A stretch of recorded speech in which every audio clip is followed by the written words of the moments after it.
वर्ष 2011 में हुई जनगणना के अनुसार भारत में मुस्लिम जनसंख्या 17.2 करोड़ थी। वर्ष 2023 में ये बढ़कर 19.7 करोड़ हो गई है। बीते लगभग 10 वर्ष में भारत में 2.5 करोड़ मुसलमान बढ़ गए हैं।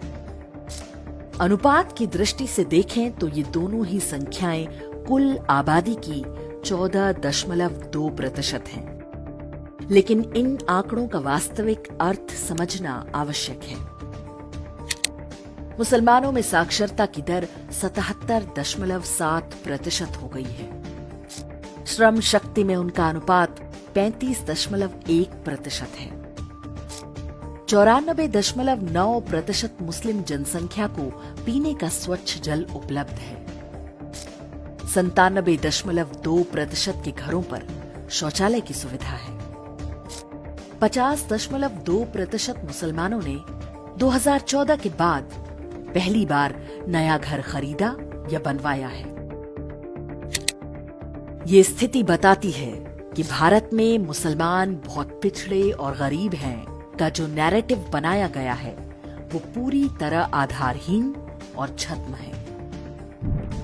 एक समुदाय के रूप में मुसलमानों की आर्थिक स्थिति अनुसूचित जातियों और पिछड़ी जातियों के हिंदुओं से बहुत बेहतर है। पाया गया है कि जनगणनाओं में मजहबी समुदाय एक रणनीति के तहत अपनी वास्तविक संख्या छिपाता है। इसके अतिरिक्त लाखों करोड़ों की संख्या में रोहिंग्या और बांग्लादेशी मुसलमान भारत में लाकर बसाए गए हैं। सही स्थिति क्या है इसका पता संभवतः 2021 की जनगणना के आने के बाद ही चलेगा।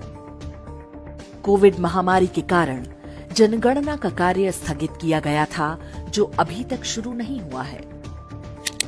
वर्ष 1951 की जनगणना में भारत का विभाजन कराने के पश्चात भी मुस्लिम जनसंख्या 9.8% थी, जो कि आज बढ़कर आधिकारिक रूप से 14.2% हो चुकी है।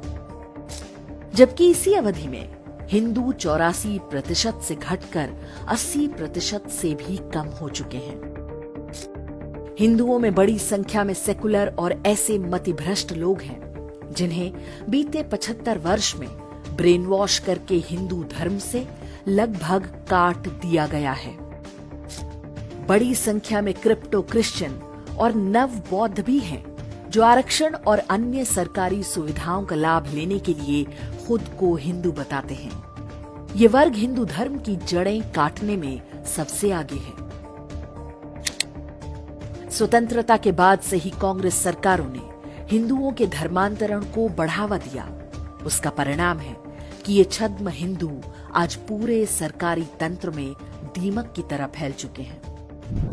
ये हिंदुओं की उन निर्धन जातियों और जनजातियों का अधिकार हजम कर रहे हैं जिन्हें वास्तव में आरक्षण और सरकारी सुविधाओं की आवश्यकता है। इसी प्रकार मुसलमान भी अलग अलग राज्यों में अनुसूचित जाति से लेकर पिछड़े वर्ग के आरक्षण में अवैध रूप से कब्जा जमा रहे हैं। मणिपुर में कुकी और नागा ईसाई धर्मांतरण के बावजूद अनुसूचित जनजाति का आरक्षण ले रहे हैं, जबकि वास्तविक मूल निवासी जनजाति मेतेई के लोगों को भेदभाव और अत्याचारों का सामना करना पड़ रहा है। ये स्थिति पूरे देश की है। जनसंख्या के जो आंकड़े हम भारतीयों को बताए जा रहे हैं वो झूठ से अधिक कुछ नहीं है। एक विभाजनकारी अल्पसंख्यक समुदाय की संख्या में असामान्य वृद्धि को राष्ट्रीय सुरक्षा के लिए खतरे की तरह देखा जाना चाहिए। ये भारत की सरकारों का उत्तरदायित्व है कि वो मुसलमानों की जनसंख्या के अनुपात को कम से कम 1947 में विभाजन के स्तर तक ले जाएं। चाहे उसके लिए जनसंख्या नियंत्रण के उपाय लागू करने पड़े या कोई और तरीका, ताकि विश्व में हिंदुओं का एकमात्र देश भी उनसे छीन न लिया जाए। एक नागरिक के रूप में हमारा कर्तव्य है कि हम सरकारों पर दबाव बनाएं कि वो मजहबी तुष्टीकरण या तृप्तिकरण से बाज आएं। ये विषय अब हिंदू मानवाधिकारों की रक्षा का है। विश्व भर में आज जो कुछ हो रहा है उससे हम अपनी आंखें नहीं मूंद सकते।